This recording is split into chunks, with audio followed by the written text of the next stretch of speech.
Hello, this is Anaid from the Center for Countering Disinformation. Welcome to a new episode of Stand With or Against Ukraine.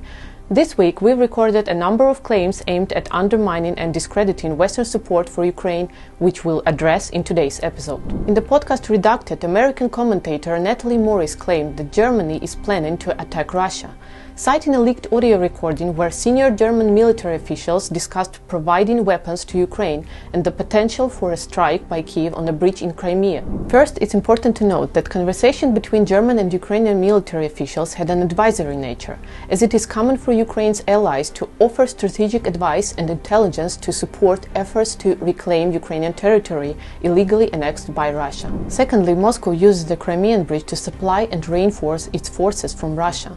Through this bridge, Russia transports its troops and large quantities of weapons, ammunition, artillery and missile systems used to terrorize Ukrainians.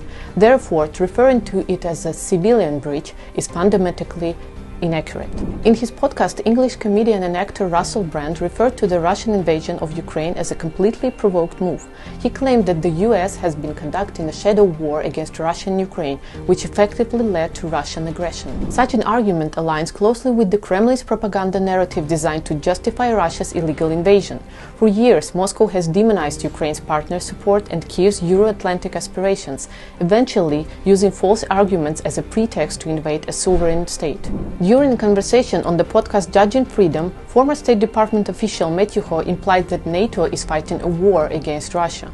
To back his remarks, he cited the New York Times article describing CIA support for Ukraine. Again, it's crucial to emphasize that Western allies' assistance for Ukraine is aimed at supporting Ukraine's sovereignty and territorial integrity, not engaging in direct military confrontation with Russia.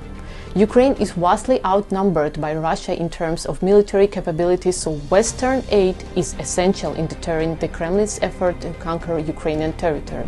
Thank you for joining us today as we uncover the truth behind the questionable statements of Western speakers and media about Ukraine. Stay informed, stay vigilant, and stand with Ukraine.